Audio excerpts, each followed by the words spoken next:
on this computer. Let's just try one more time with the recording going just to see if it pops up. Good. Yeah, good on this end. Is it okay on your end? He said that, like, as he was presenting, it was right in the middle of the screen, but if you don't got it, that's great. Oh, there's a little recording sign like at the top left. Okay. But that's pretty standard. It's what we do with our podcast. So okay, it's all good. Yeah. Do you want me to start letting people in, or do you got that? I got it. We'll wait a little bit, another couple Okay. minutes here. 26, I see. There should be more than that. So.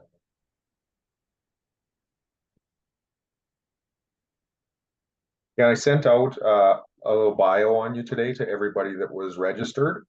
Okay. So I'll maybe just kind of welcome everybody, run through the ground rules a little bit, and then hand it over to you. If you want to do a bit of a bio, that would be great. I stumble through them all the time. I kind of know what everybody does, but I'm really, really bad at saying hello and saying goodbye. I'm kind of more the middle is my specialty. So you should have seen it. I was in Columbus this week, and I got Adam.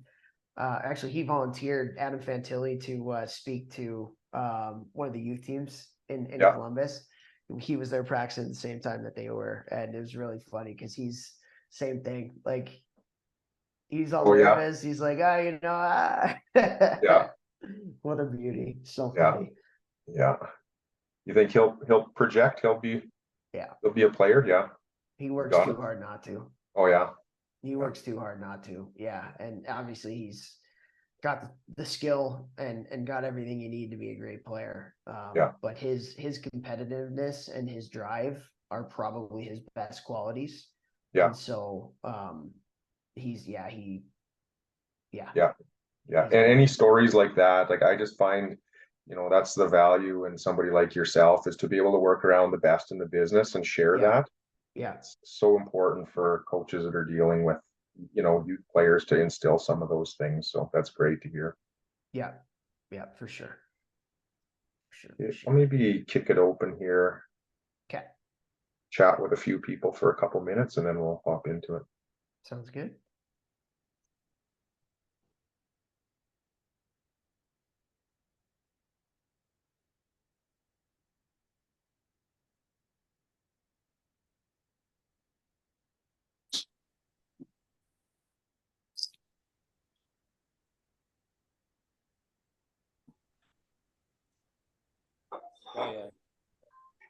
Hey everybody, we're just admitting a few more here, so we'll get going in a couple minutes.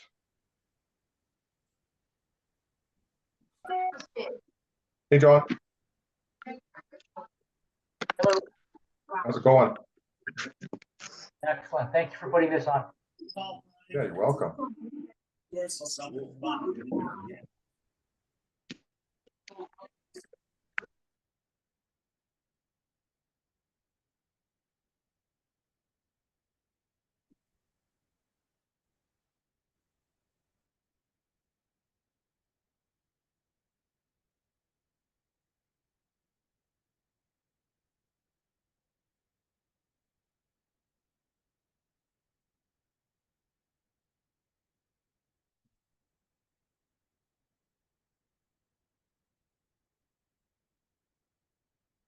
Okay, we'll wait one more minute here. It's a few more rolling in. We'll start at 7:05.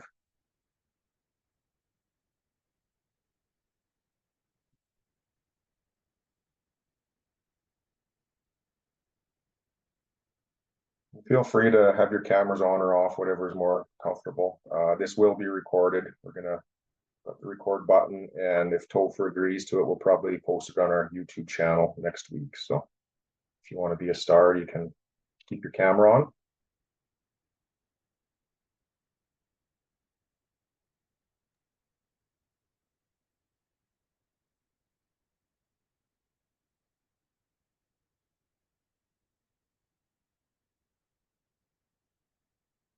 Willie, I got your message here about getting logged in. It looks like you're in now.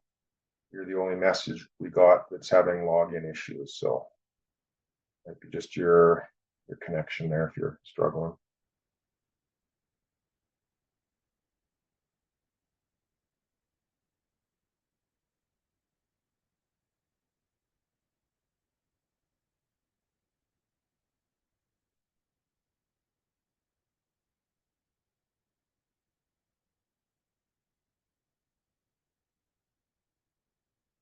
Okay, slow down a bit here on the admitting, so we'll jump right into it.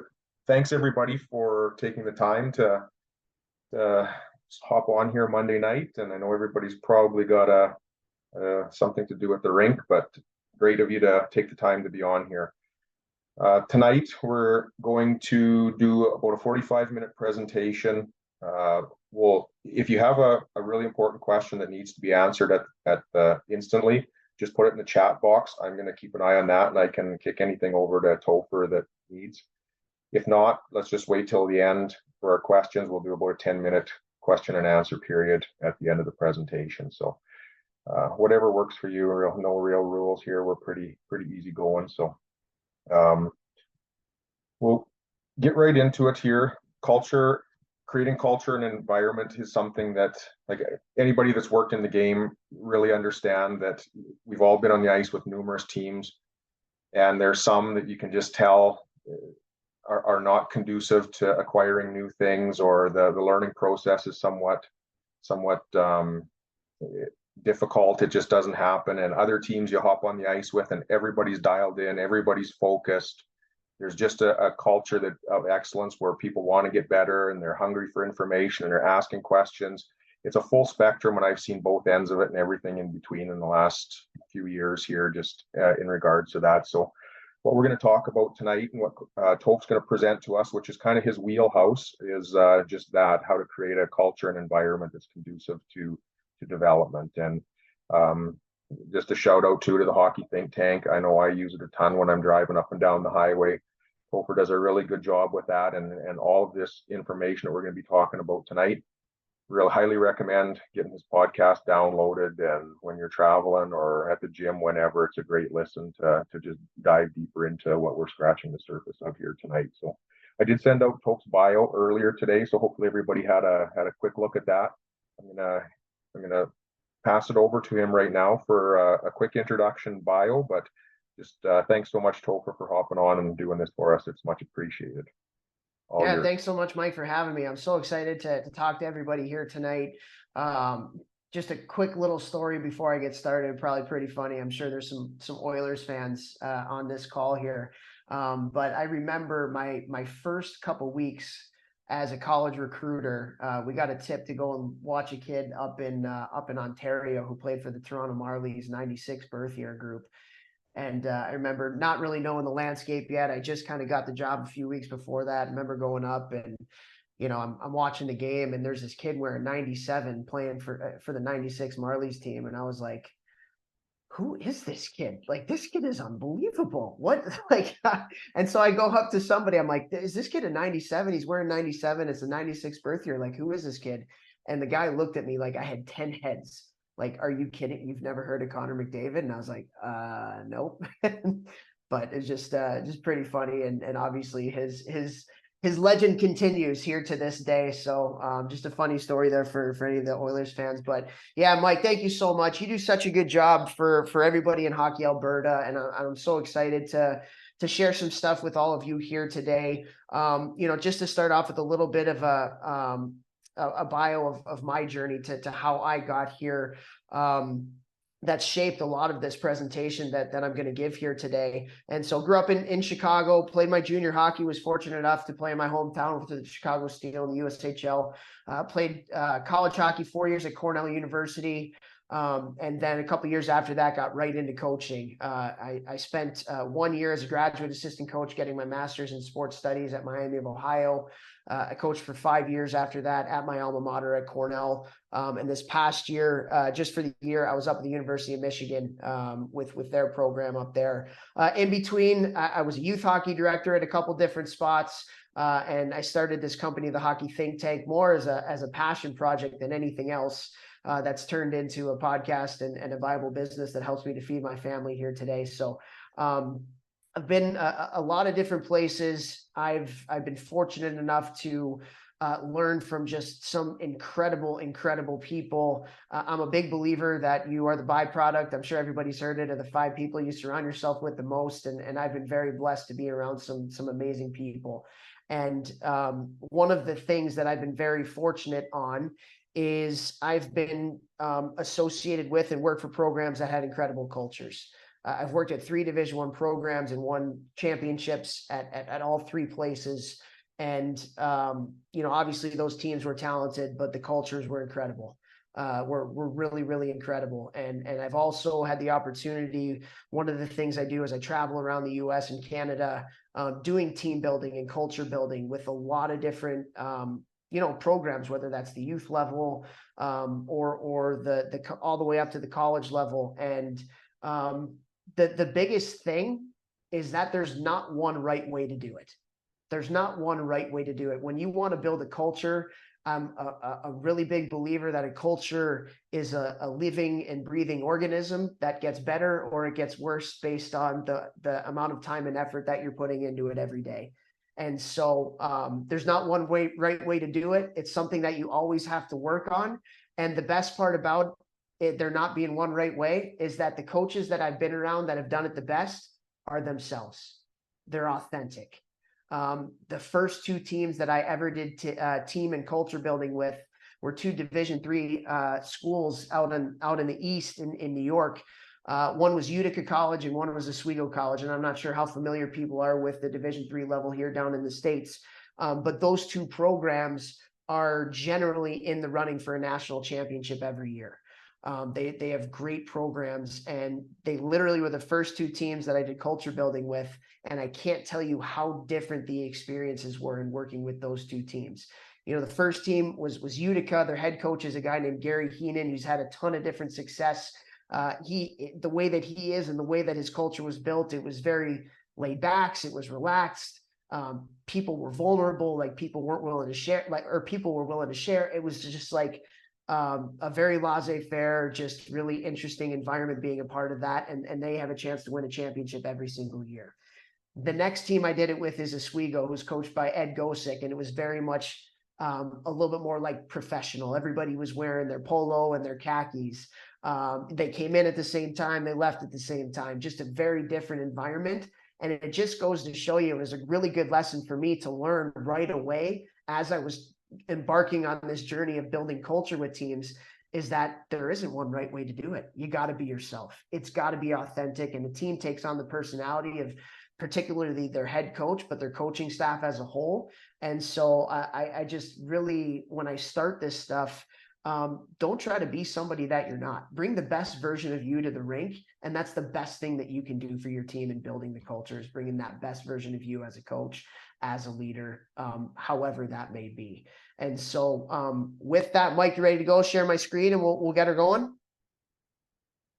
Yeah, all right, here for we sure. go. Gonna share my screen. Can you see my screen there? Yeah, got it. Okay, perfect. You can see I got 3 girls. My youngest daughter was not too enthused to be on the hockey net at the time, so that was a pretty funny picture. But yeah, what I'm going to talk about here today, everybody, is creating a culture conducive for player development. And as I was sitting down and putting this together, there were a lot of different ways to go with this. But at the end of the day, culture is something that needs to be authentic. Culture is something that needs to be worked on every day. And the time and effort and the action of what happens every day within a locker room and even outside the locker room, that's going to determine the health and success of a culture as you're going through your journey as a season, or in the season. And so there's 3 main topics that I'm going to really try to hone in on here today as it relates to creating that culture for player development. And this could be, for a coach that is coaching a team. This could be for someone that is their passion is for skill acquisition and player development from an individual standpoint or a group standpoint. This could be for potentially, and I would think an agent even, or an advisor, or a mentor for people that are shepherding people through their journey in this hockey process. And the 3 things that we'll talk about here today, the first one, in my opinion, is the most important one, and that's creating connection through relationships. As a leader, as a coach, your most important job is the relationships that you build within yourself and the players on the team. But I'm going to take it even a step further. And as a leader and as a coach, if you want an environment conducive for development, there has to be healthy relationships between your players as well. that might even be more important than any type of coach-athlete relationship, but the player-to-player relationship. How much time and effort are you putting into making sure that your guys or your girls love each other? That's a huge part of creating a good environment for development. The second thing I'll talk about is a push and a pull. I'm a really big believer in a yin and a yang. And there's times to push a little bit more. There's times to pull back a little bit more. And again, when you're trying to create that environment, I think coaching and leading is an art. It's not a science. And I think the best coaches understand people, understand individually and as a team when you need to push a little bit more, when you need to pull back a little bit more, and understanding that everybody's different. And you can do some things as a team, but you also got to understand the individual person as well. And that relates directly to the creating relationships through connection as well. And then the last thing we'll talk about, and I think this is just really, really important. You want to create the environment. You want to develop players. Don't just tell them what to do and how to do it. Involve them in the process. Make them owners of their development. When you have people that own their process and you have people that are confident with their routines, because they're the ones that are part of making it, it just goes such a long way for them buying into it. And it goes such a long way for the passion that they have for it. I think there's a difference between, when a coach tells a kid what to do versus when a coach involves the kid in the process of putting that plan together. I think that's a really, really big deal from all the research that I've done, but also in, just from experience and having done this with a lot of different players at a lot of different levels as well. So just to start things off here, creating connection through relationships. Again, relationships is everything. When you're trying to build a culture, relationships should be the most important thing that you think about. And it's funny, like when I go and I work with a lot of different coaches, I'll ask them the question. I'll say, how important are the relationships within your team to the culture and to the ultimate success of where you're going this season? And all the coaches would be like, oh, it's a 10 out of 10. But then if you ask coaches, okay, well, what are you doing on a day-to-day basis, or what's your plan for creating those relationships? Very, very few actually have them, right? And so I think what sets a lot of the coaches that I've been fortunate enough to learn from apart from others is they have a communication relationship plan. Here are the 3 people that I need to, get in touch with every single day. Here's the people I need to do video with every single day. And they have a plan of which players they're going to touch at certain times. And it was an eye opener for me to kind of see that and to see that that's something that can be planned out and not just a thing that you do on a whim every day when you're at the rink. And so just really, really interesting stuff right there. When we talk about the coach to player relationship, how well do you know your players? What kind of effort are you putting into getting to know your players? But then on the other side, how well do your players know you? When we, and probably most of the people were growing up on this call, there was a really big divide between the coaches and players. And I think the most successful coaches that I've been around, they're not afraid to let the kids in. They're not afraid to be a little bit vulnerable. They're not afraid to share a little bit about themselves to humanize them. And so just being a human being and not just a coach, it's always interesting to see when coaches I've worked with bring their kids in the locker room.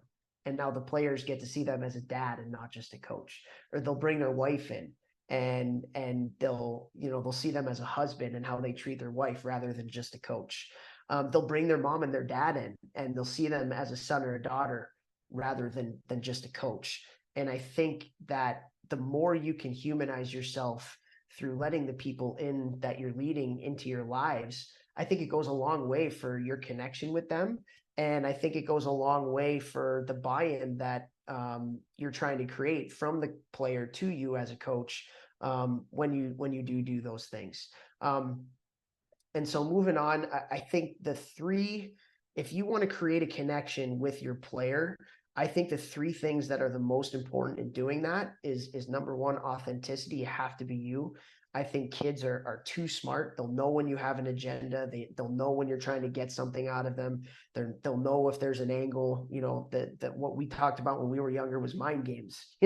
We know when a coach is playing mind games with us, right? And so I think just being you is extremely important, because then they're getting the real you, and they'll be much more apt to buy into what you're doing when you're you. Some of the biggest mistakes that I made as a coach when I was growing up is, my first year coaching at the college level, when I was at Cornell as a full-time paid assistant, the coaches that coached me, that got the most out of me growing up, were kind of like hard asses and disciplinarian type coaches.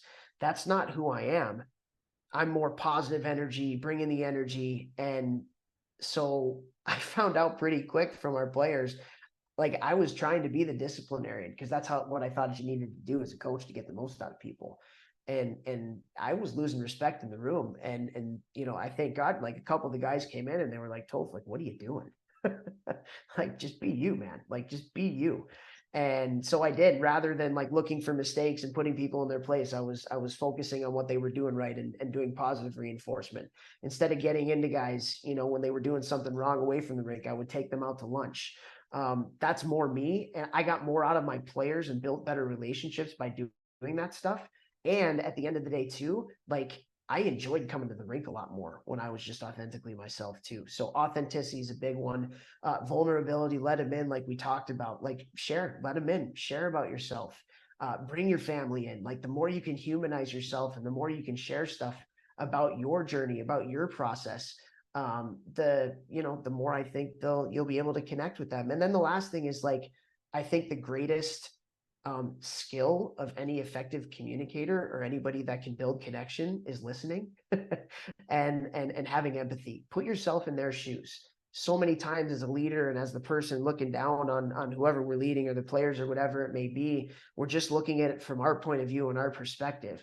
If you want to connect, you have to put yourself in their shoes. You have to think about when you were that age. You have to think about what you were thinking and what you were feeling in the situations that you were in when you were in their situations. And so just by being you and authentic, being vulnerable and letting them in, and having some empathy and listening to what they're actually trying to say, and having a conversation rather than just spewing out what your points are that you feel like they need to hear for them to get better, then you're going to create that connection, and you're going to create the buy-in, which is ultimately the most important part of being able to teach kids different things and helping them with their development. There is so much power in shared story. The best communicators, everything's about story, and they're able to tell a story in a way that's captivating. They're able to tell a story in a way that resonates. They're able to tell a story in a way where truth comes out in the situation that you're in. And the best way that you can relate with story is by shared story. Hey, I've been there. There was a time in my career where, I was in a similar situation, and this is what I did to get out of it. There was a time in my career where I didn't have very much confidence, and, I had a coach, or I had somebody that was there for me to get me out of that funk.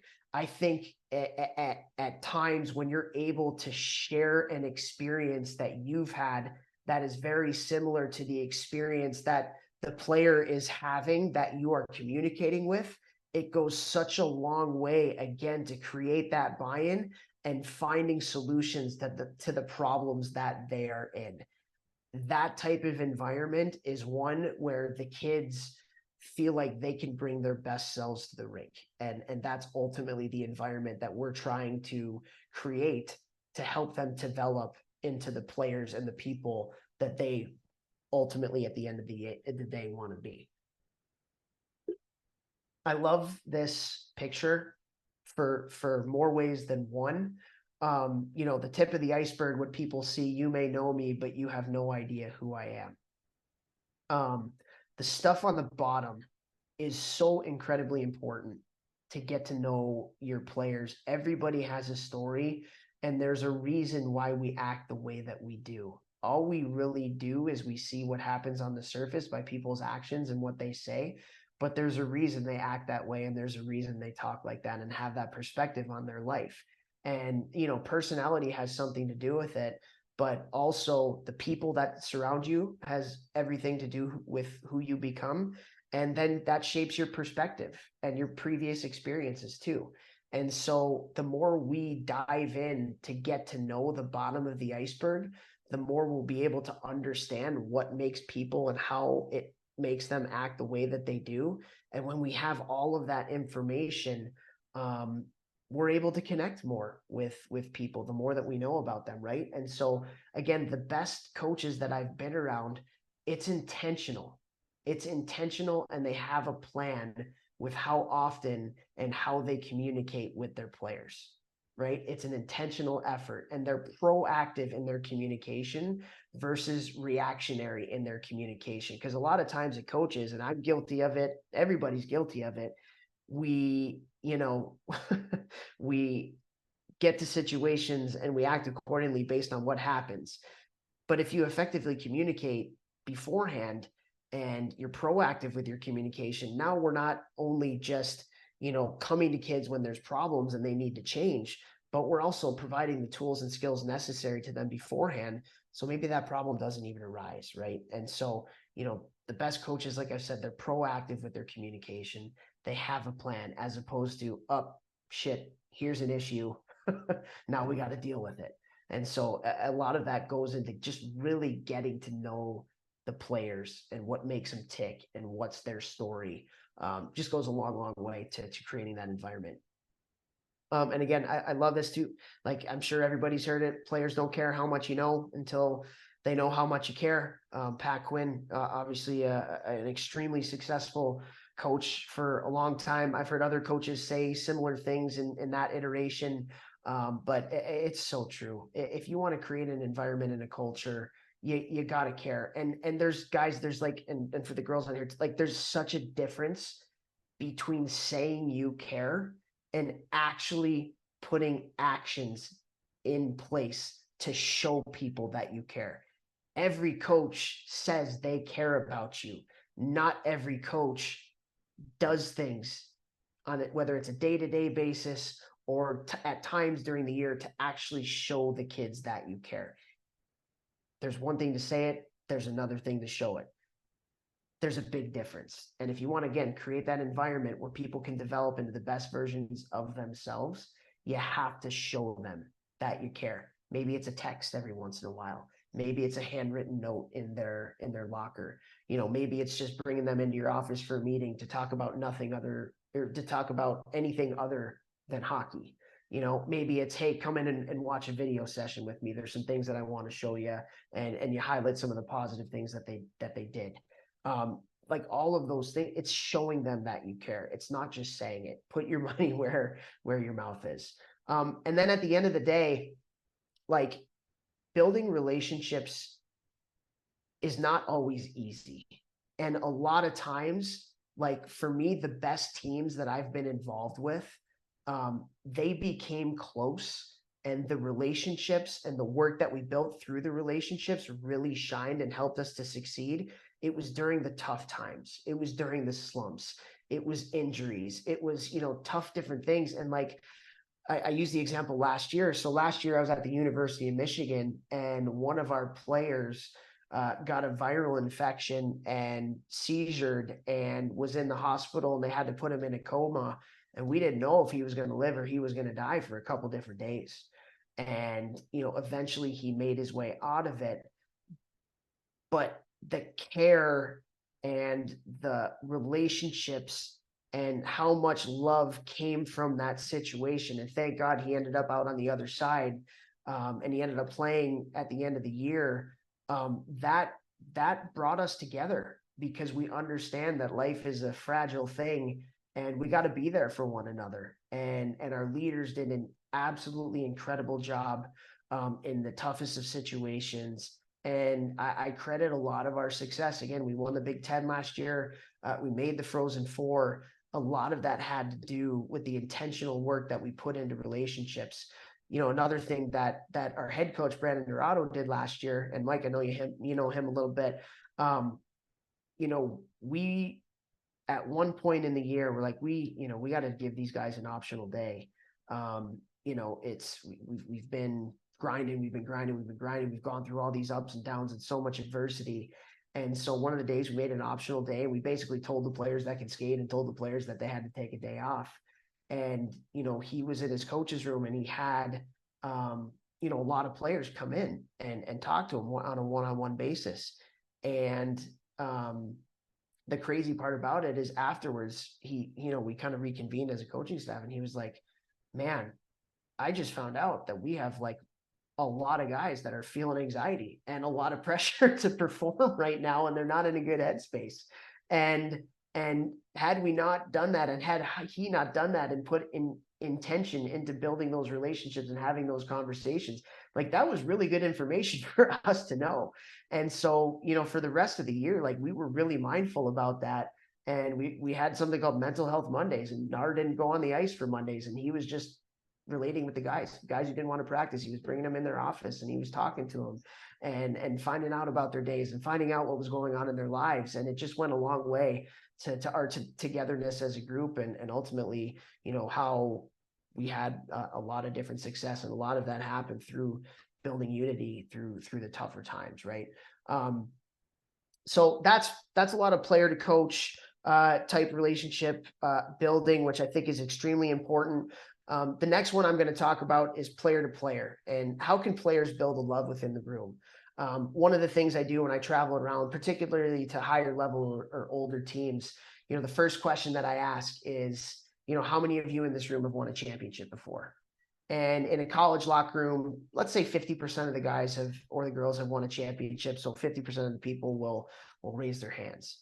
And then the next question I ask is, okay, for all of the players that have won a championship in here, keep your hand raised if that was the closest team you've ever been on. And very rarely does anybody put their hand down. There is a very real correlation to the love and the togetherness and the closeness of a group to how you succeed and the wins and losses on the ice. But again, what are you doing as a coach? What are you doing as a leader to help foster those relationships within the team? And so a couple of the things that I'll talk about here today, one is just formal culture building. Another one is informal culture building. And then we'll talk a little bit about accountability. So player to player, formal team building activities. What are some things that you can do as a group to really, and people have done things like paintball or going bowling, doing things like a values activity. That was one that was really important for us, where everybody finds out what their most important value is, and then how they can bring that value to the betterment of the team. There are certain things that you can do formally as a group to be able to build a little bit of that camaraderie. One of the things I love that we did at Cornell was every year we would have one person from each class together in a group. So there were 4 of us in a group, and we just had to do something. We could go golfing, we can go bowling, we can go to dinner, we can go to lunch, play video, whatever it may be. But and then we switched that up like every other week. You would change, and you would go with another 3 guys, and then you would go with another 3 guys. And it was just really, really interesting stuff. And you got to know the players on your team a lot better by doing that. I say Cornell, quote unquote, initiation. When I got to Cornell, this is something that, still hits me, and I get emotional about it to this day. And if you talk to my parents, they would too. When I first got to Cornell, I showed up at the dorm. And when I showed up at the dorm, there were 5 Cornell hockey players that were there waiting for me. We opened up the trunk, we opened up the back seat. Those guys took every single box and every single piece of furniture and every bag that I had. They brought it up into my room. They set me up. I didn't touch a bag. My parents didn't touch a box. They got me all figured out and set up and everything. And within 10 minutes, I said goodbye to mom and dad, and I was off with the boys. And we were going out to hang out as a team. Like, that was my initiation. That was my first impression of being a Cornell hockey player. And you understood right there how important team was, how important being there for each other was. And we had a lot of success there, both when I was a player and when I was as a coach. And that was because our head coach, Mike Schaefer, is extremely, extremely intentional about doing those formal things to make sure that we were building bonds as a group. And then the last thing, like the road, for a lot of the youth hockey coaches that are on this call, going on tournaments and getting away is the best time. Even if like you're listening to Spit and Chicklets or you're listening to all these pro players, talk about, I love listening to Spit and Chicklets, particularly when they have a player on there that won a championship or won a Stanley Cup. And that player is always talking about how close the boys were. And they're always talking about on the road, how they were getting together as a group and doing things together. Sometimes maybe they're getting in a little bit of trouble, but that's where like you bond. And I think it's the same as a youth club. If you're a youth coach, like your manager is your greatest asset, and you should be doing as much as you can away from, the distractions of your home city, and just being together as a group. Go do Top Golf, go bowling, do team meals together. There's so, play shinny hockey if you're younger, or knee hockey if you're a younger team in the hotels and stuff. Like all that stuff forms bonds, and it without the pressure. And when you can do that, again, it's creating an environment where people can develop into the best versions of themselves. Informally, like what are some of the informal things? I talk about the meeting after the meeting. And so like the meeting after the meeting, I'm sure everybody's heard this saying in some form or another, but I'm talking a little bit more towards the older kids right now. What you do as a coach and what you say in the locker room is part of the story. It's a small part of the story. The most important part of the story about people buying into what you're doing and creating that environment is the conversations that happen away from the rink. Because those conversations can sink or swim a team. And what I mean by that is that those conversations are extremely negative. That negative energy permeates through the entire team. And how does this typically happen? You have a player that's unhappy with their role. You have a player that's unhappy with their ice time. So they're MF-ing the coach, and they're MF-ing maybe the kid that, is ahead of them on the depth chart. And like, those are just really unhealthy conversations. And when I talk to kids and do team building, one of the things I talk about is like, if you want to be close together, you have to be willing to have the hard conversations, and you got to be brothers. You can't be friends. And so when you're willing to have the tough conversations with the people who are being negative and saying, hey, you got to cut that out. If you have an issue, go talk to the coach, rather than the easy thing to do. And that's just to enable that person and say, you know what? Yeah, you're right. Yeah, you deserve this or that or the other thing. If you're doing that, you're not doing that kid any favors. You're just making excuses for them. And so talking to your players about having the hard conversations and how to do that, I think goes a long way for the togetherness of the group. Because again, at the end of the day, like you get close through those tough times. And then lastly, like when I say we don't do enough, whenever I go and I work with teams, feedback I always get when I talk about these informal, just when you're hanging out together or doing even the formal stuff, getting together as groups and stuff like that, the feedback I always get is that is really important and we don't do enough of this stuff. Right. And so we work with them to put a plan together on different things that they can do to get together as a group. And it goes a long way to building the relationships within the group conducive for development. And then the last thing is just accountability. It's the hardest thing. We always talk with the players, you got to be self-accountable and you got to hold each other accountable. How much more powerful is it when a teammate holds you accountable versus when a coach holds you accountable? And everybody agrees with that, but nobody knows how to do it. Right. And so what we talk about with the kids is like, you just got to be authentic in you're doing it. I have a friend in the business who I heard a story about him that when he was a captain of his team in college, whenever somebody wasn't doing the right things away from the rink or they weren't working, they made sure that they went against that person in every single one-on-one drill, made a life of living hell for them during that drill. That was his way of holding people accountable. For me, it was putting an arm around them and taking them out to lunch and finding out what's going on in their day. Everybody has a different way that they feel comfortable in holding people accountable, and everybody has a different way where they feel comfortable in being held accountable. And again, going back to relationships, the more we get to know each other, the more we're apt to find out what those things are. And it goes a long way. And then lastly, like when I do this with teams, the first question I ask is, guys, how much more powerful is it when your teammates hold you accountable versus when your coaches? Everybody raise their hand. Okay. Then we need to come to agreement. How easy is that? No. It's really hard, coach. It's really hard to do that, right? It's really hard to tell your best friend no, or tell your best friend that he needs to shapen up or whatever it may be. But then we go, okay, we all know that this is really hard to give it and to receive it.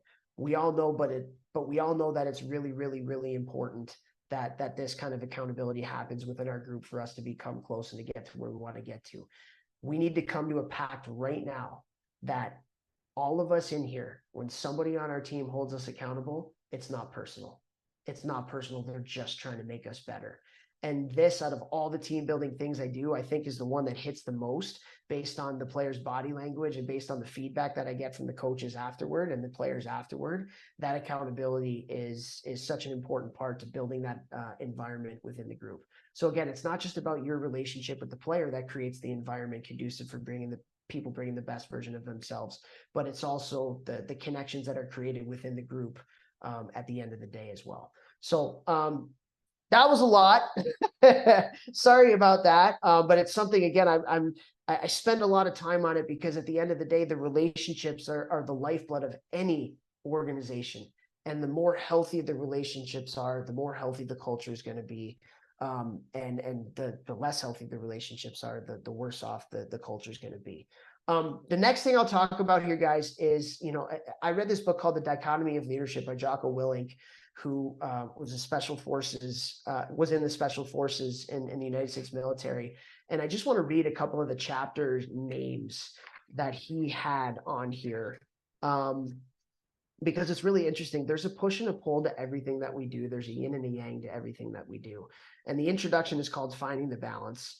But then the chapters: own it all, but empower others; resolute, but not overbearing; when to mentor, when to fire; train hard, but train smart; aggressive, not reckless; disciplined, not rigid; hold people accountable, but don't hold their hands. So these are just like things that I think we need to understand as coaches when we're creating this environment. There's times for push, there's times for pull. And again, it goes back to it. The more we understand our group and the individuals within our group, the more we're able to understand when to push and when to pull. So I have the first question: how high are your standards as a coach? That's the first thing we'll talk about. How challenging are the drills and the practice plans that you put together? And the last thing is, like, it's better to pull after you push than to push after you pull. And we'll talk a little bit about that here. One of the biggest things that you can do as a coach, one of the most important things that you can do as a coach, is at the beginning of the year, you're setting your standards, and you're setting your standards really, really, really high. It's better for me, setting the standards really high. It provides an opportunity for kids to get past the ceiling that they think that they have. I think as coaches, we always typically see, or hopefully we see, a ceiling greater than where the kids are at. And by setting our standards high, I think it helps them to understand that they can be even higher than where they're at. So setting standards for what type of teammates you're going to be, setting standards for what's appropriate and what's not appropriate behavior, setting standards for how hard we're going to work and how hard we're going to compete against each other in practice.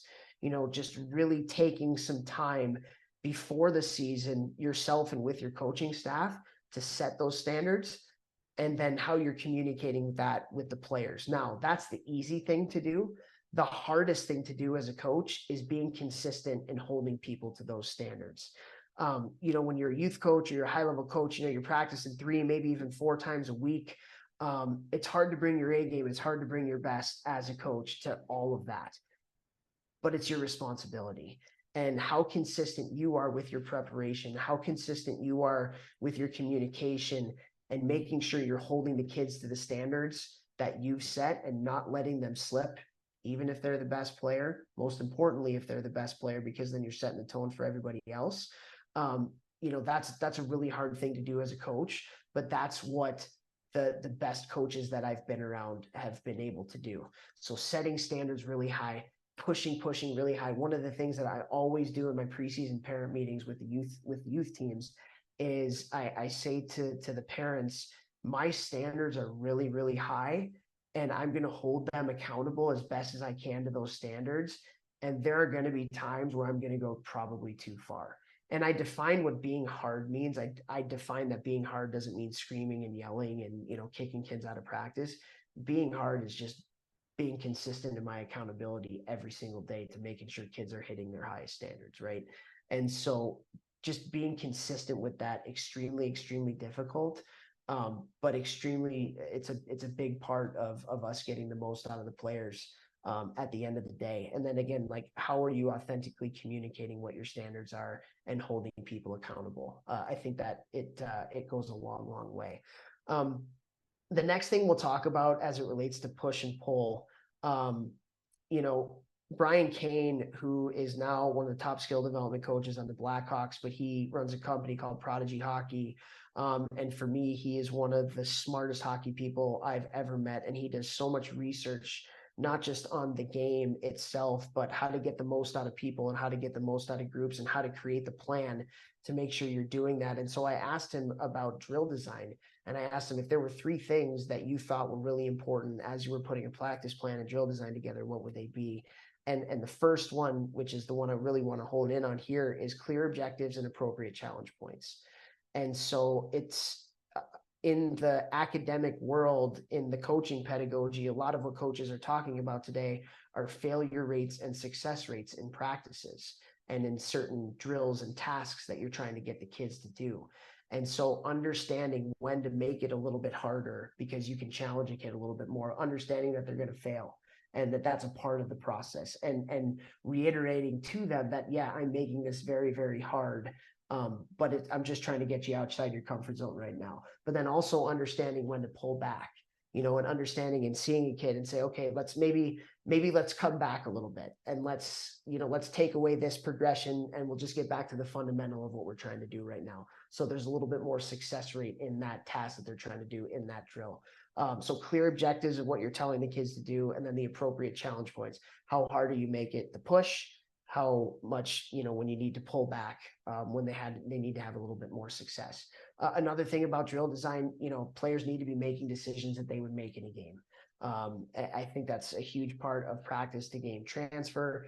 So again, when you're building this culture, the practice plan and the drill design that goes with making sure they're making those decisions goes a long way from the transfer into the game. And then how can you keep score? How can you make this into a game? How can you make this drill into a game that encourages competitiveness and just enhances their engagement into what they're doing? I think that goes a long way in creating that fun environment that's conducive to development rather than just strictly focusing on task all the time. I don't think the players are going to put all that they have into it when that happens. And so again, creating an environment conducive for player development, a lot of that has to do with your preparation for your practice plans and your drill design, particularly with the push and the pull. How much failure do we want out of this drill? How hard are we making it for them? Or how much success do we want them to have in this drill? And how much do we want them to feel it and grow a little bit of confidence through it? I have a podcast and I wanted to share this clip from the podcast. And Mike, just let me know with a thumbs up if you can hear this or not. I want to make sure that everybody can hear it. But this is from Jimmy McGroarty, who is the general manager of the Muskegon Lumberjacks in the USHL. And his son, Rutger McGroarty, is a first-round draft pick for the Winnipeg Jets, who I had at Michigan last year. He's still at Michigan now. I think he's actually leading the country in scoring right now after the first couple of weekends. But I thought this was a really good clip from our podcast. And I think like what people don't understand, like you summertime, everybody wants to do skill development and one-on-one. Well, honestly, it's hurting kids and it's really hurting them from youth hockey to make the transition to junior, which I think it's the hardest jump out of any jump versus college to NHL or junior to college. And all these kids are doing one-on-one. They got to make sure whoever they're doing their skill development with is teaching them game-like situations. Because when they get in a game or a team-like atmosphere, their heads down, it's one-on-one, trying to go through D instead of like creating chips, give and goes and things like that. And I think it's important that they understand that they need to work on the situational part of the game because that's what it's all about. It's broken it down into areas.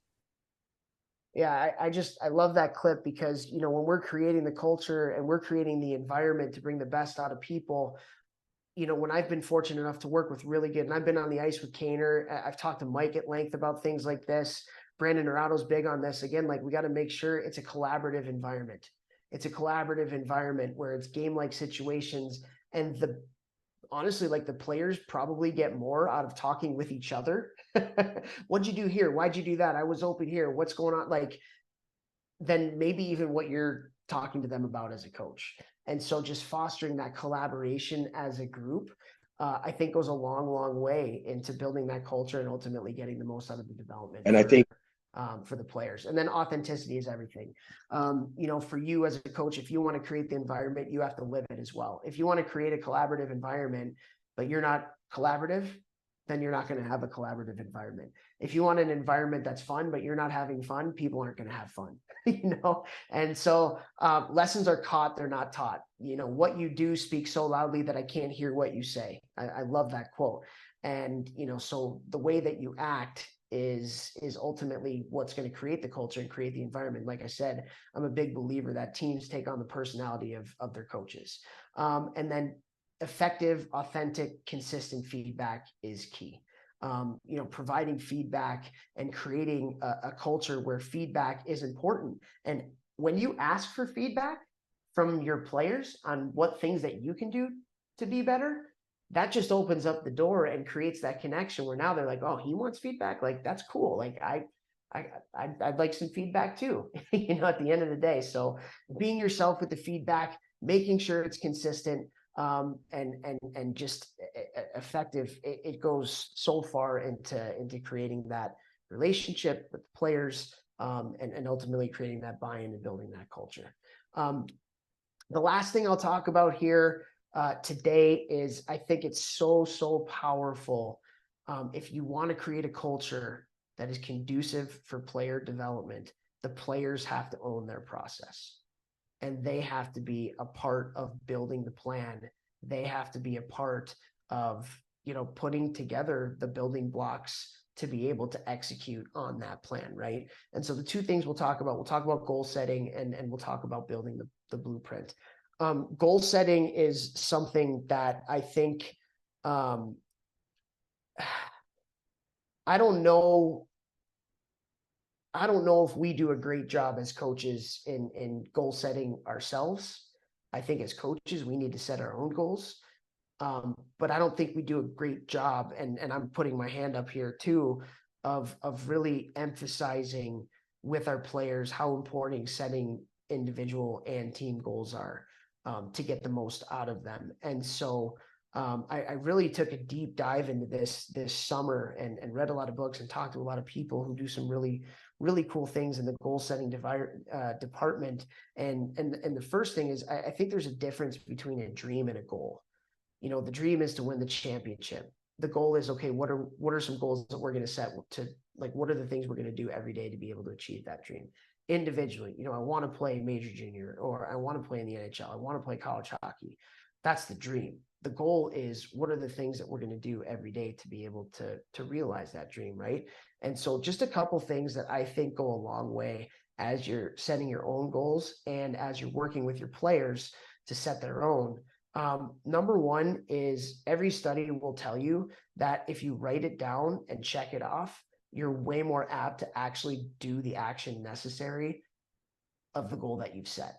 So if I set a goal of shooting 100 pucks a night, you know, Monday through Friday, if I have a sheet in my basement or in my garage where I do it, and I have to check off every time that I've done it, you're way more likely to actually do it than if you just show up into your garage and say, okay, what am I going to do today? So really focusing on having a plan and making sure they write it down and check it off for every day. The second thing is creating some sort of accountability structure with that goal. For me, the most powerful thing is having an accountability buddy. And so having somebody that you do this with every day, that has a little bit of a positive peer pressure where, like, you don't want to let this person down, and maybe you do it together, or maybe you're on opposite sides of the country and you just have to text each other every night after you've done the thing that you said you were going to do, you know, the shooting of 100 pucks. I think that's powerful. And it, again, it helps kids to follow through with the process goals that they've set, because again, it's really easy to set process goals. It's a lot more difficult to do it every day. But at the end of the day, consistency is the secret sauce. So I do this exercise with different players where I'm like, okay, like what's a goal that you have? And they say, like, oh, I want to become a better skater. And then I just hammer. I'm like, okay, well, what does that mean? Well, that means I need better foot speed. Okay. What are the things that you can do to have better foot speed? I need to jump rope. Okay, great. You need to jump rope. How long are you going to jump rope for? 10 minutes, maybe. I don't know, 10 minutes. Okay, great. 10 minutes. Okay, when are you going to jump rope? Like before practice. Okay, great. Who are you going to do it with? I'm going to do it with Johnny. Okay, awesome. Right. And so we went from, I want to be a better skater to, I'm going to work on my feet. I'm going to jump rope. I'm going to do it at 5 o'clock before practice at 5:30 every day. And I'm going to have an accountability buddy of Johnny. Like the more specific you make it and the more you can have a timestamp to it and put it into your routine every single day, you're going to do the thing that you said you were going to do a lot more than just having a goal. Right. So we got to be really intentional with helping our players to set goals. And again, when we do this with everybody and then we set goals as a team, and then we put a plan together for how we're going to, achieve those goals. Like, let's say your goal is, we want to be the #1 defensive team in the country. Okay, great. What do we need to do to get there? Okay, we need to have a great neutral zone defense and we need to block a lot of shots. Okay, great. Now, what are our metrics to actually have that? And then breaking it down, reverse engineering it. So here's ultimately the thing that we want. What are the things we need to do necessary to be able to get those? And then in your practice plans, okay, or in our video sessions, are we going to highlight blocking shots? In our practice plans, are we going to do neutral zone defense drills? And so just having that ultimate and then reverse engineering it back goes a long way. And then lastly, just helping them to build their own blueprint.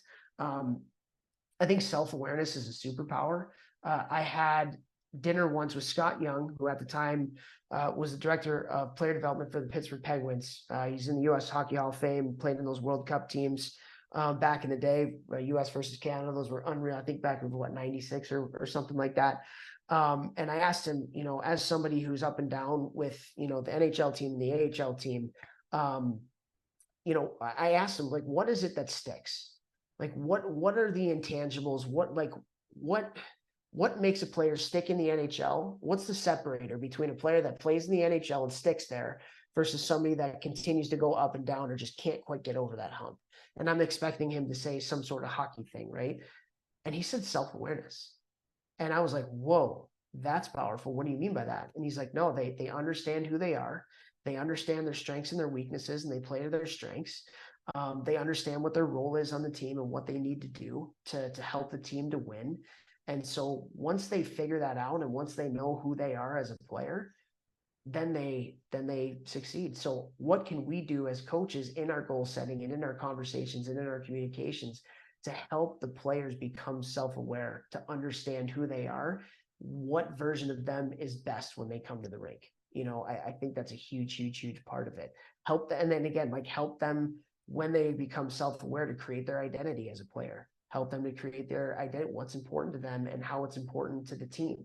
How does their role, how does their skill set, how does their strength help the team win at the end of the day?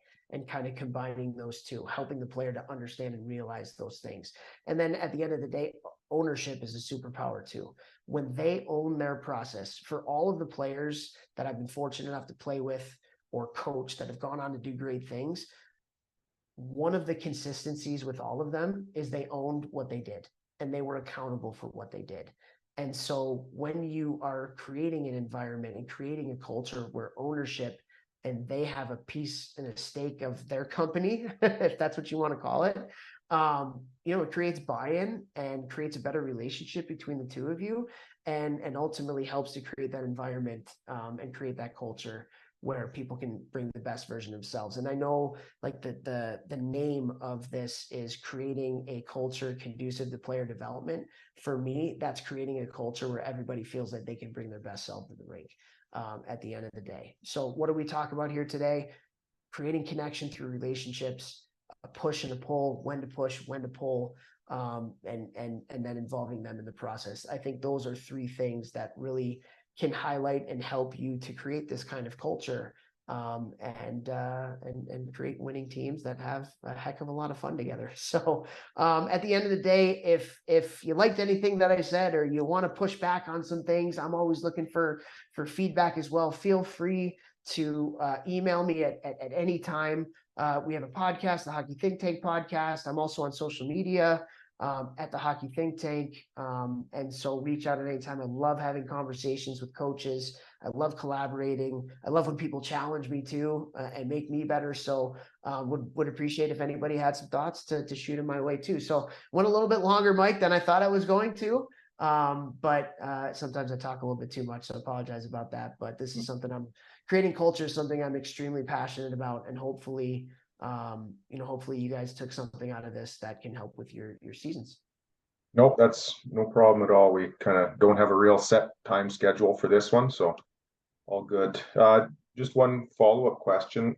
Do you have any shareables or templates for any of this? Like just some examples maybe that I could send out and share to the group on? Yeah, absolutely. We have different things we did at the University of Michigan last year. I have a couple things that we did, when I was at Cornell, and some things that I've learned from some really good coaches that I've been fortunate enough to be around too. So yeah, I can send you a lot of the different stuff and the things we spoke about here today. Yeah, For just sure. anything that's a PDF or something like that. I don't know. It's so helpful. I found over the years just to, if somebody can frame the house for me and I get to pick the shingles and the siding and the paint, it makes it a heck of a lot easier. So that would be great. For sure. Yeah. Yeah. Appreciate that. No, but if anybody, does anybody have any questions or want me to elaborate on anything or any thoughts? I'm happy to share any more.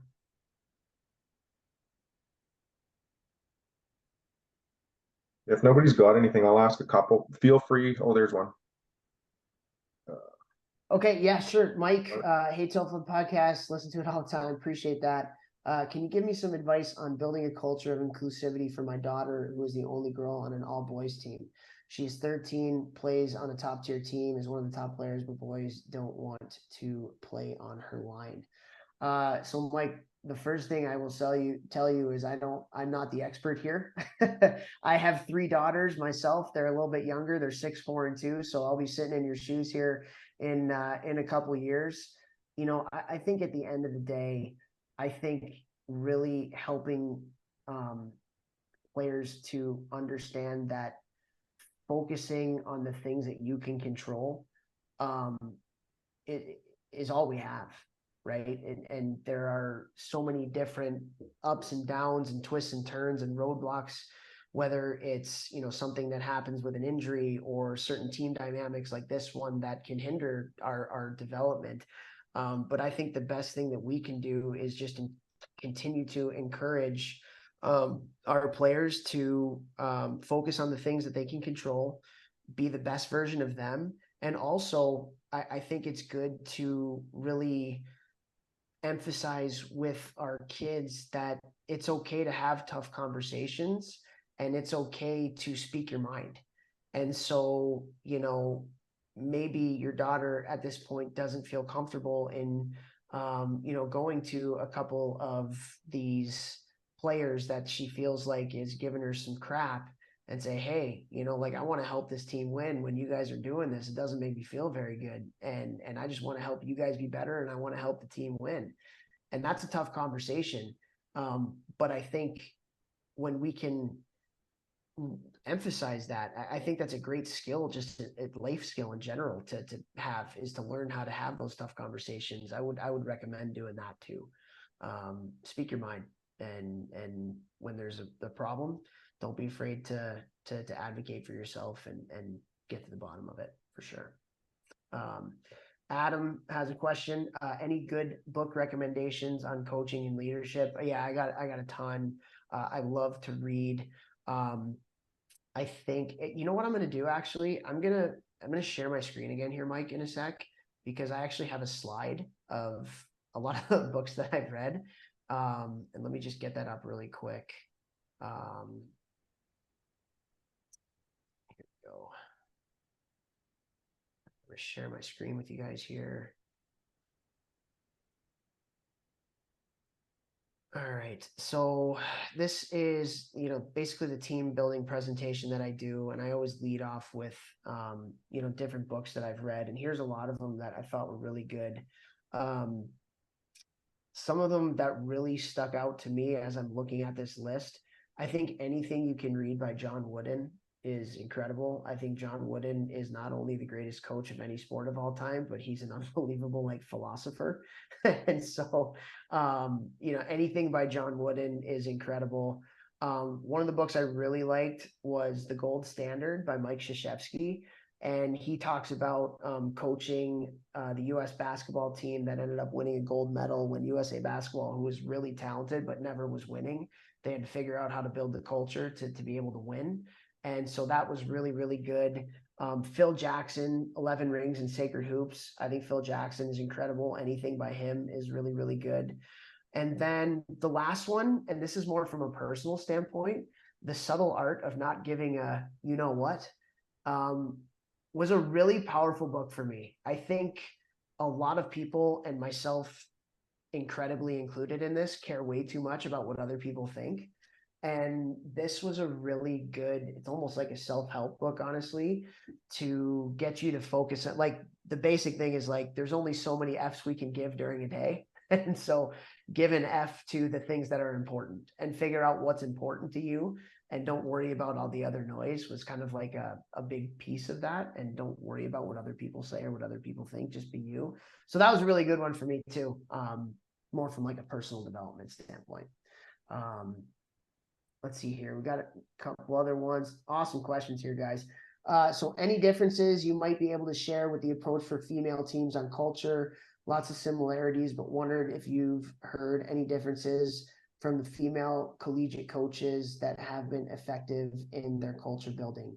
I think there's a yes and a no to this question. I think females at the end of the day want to be treated like anybody else. And so if you sugarcoat things or you try to make it, pull it back a little bit, I think number one, you're doing them a disservice. And number two, like they'll see right through that. And like, there's times where I've seen, and there's times that I've done it myself where I've tried to be delicate around females and they'll be like, dude, just say what you're going to say. Like, I can take it, And so, swear if you want to, I don't care, and so I would say I would temper with doing it that much differently, because at the end of the day, they're people, not male, female. They're people who want to get better. And so I would say for the most part, are there some things that you might change or some stories to highlight? Sure. But at the end of the day, I think you got to treat them like they're equals. I think that's what they want. And I think that goes a long way. Mike, I don't know if you have any thoughts on that from working with female players too. I'm interested in this because I got 3 daughters. I don't have any sons, so I'm knee deep in this right now. Do you have any thoughts on that? Because you work with female players too. Yeah, I don't know. Like for me, the one thing I've seen for years in it is just teaching them to be a little more selfish. Where males, it's almost the opposite. I find they always want to move the puck and do the right thing or defer the puck to somebody else, even if they're in the slot with it. But like doing some work around that to make them believe that it's okay to shoot, it's okay to take the spotlight every once in a while, I think is one of the biggest things I've seen. But I'm definitely not an expert, so. Yeah, I would say just treat them like you would anybody else. Yeah, that's what they want. Yeah. They don't want to be sugarcoated. So, all right, what else we got here? We got Jason. Hey, so how do you get a team over the hump? We are very capable and high character group, but are off to a slow start and have a tough time believing in themselves. I think that depends on the team, Jason. I think every team has different issues. Every team has a different makeup, and I don't think there's a one right answer to that. I think just funny story, like one of the teams at the Division I level that I worked with, and I won't say the team, but they brought me in to do some team building stuff in January. They were 8th place in their conference at the time, and they were a really talented team. And so they brought me in, and typically when I do team building, it's around 3 hours or so. And I was actually there for like 6 hours. They had some issues that they needed to work through. And so that team's issues, and I alluded to it a little bit before, was there was no accountability within the room. And guys liked each other, but they didn't love each other. And guys liked each other, but they were afraid to have hard conversations and accountability conversations with each other. And so we went through that exercise on accountability, and we got some of the issues out of the water and just how to communicate with each other and work together and how to do that. And it's really, really simple. They went from, friends to teammates. And they went from 8th place in January to winning their regular season championship. They rattled off like 14 to 16 wins or something like that. It was crazy. It was just communication. That's it. Something as simple but powerful as how they communicate with each other to form those bonds. And so, one thing I would do is I would do a lot of team building, honestly. I would do a lot of team building, build camaraderie, build a togetherness. That's what wins at the end of the day. And that's what makes people want to come to the rink too, when there is that environment. So I would say to get over the hump, if there are issues, have hard conversations with people to try to get to the bottom of it and then find solutions to the problem. But also, like, you're going to go as far as the closeness of your team. So I would do some team building stuff to get, so the players get to know each other more. Yeah. Do you see Um, any commonalities on that, Toph? Like just kind of red flags or high frequency things that happen where there's 5 players or there's 3 players that march to their own drum, or like anything that, like, when you get to a team, you go, oh yeah, I've seen this 100 times. This is the most common issue. yeah. Clicks. Yeah. Clicks. If you want a terrible culture, you have clicks in there. And so, I think talking about that up front with the team at the beginning of the year is really, really important. And talking about how clicks is cancer to a culture. And talking about how, if we're going to get somewhere, we all got to do it together. I think that goes a long way. I also think, like, for the younger ages, one of the things that I've seen a lot in working with a lot of youth coaches is I don't think younger kids understand sarcasm as well as they need to in locker rooms. And so a lot of times, what people think is sarcasm, the other person thinks is bullying, And so I think having real conversations about sarcasm and giving each other crap in the locker room, which is a part of building camaraderie, right? I mean, that's a part of every locker room that I've ever been in. But with the younger kids, being very intentional about what that looks like, and about certain do's and certain don'ts, as it relates to ribbing each other or giving each other crap or whatever it may be. That's a big one at the younger ages for sure. Yeah. Yeah. Let's see here, Michael. 17 essential qualities of a team or player, the 17 indisputable laws of teamwork by John Maxwell. Very good. Awesome. Thanks for that recommendation, Mike. I'll have to get that now. But any other questions, guys? Any feedback, any comments, anything that you guys do as it relates to building culture?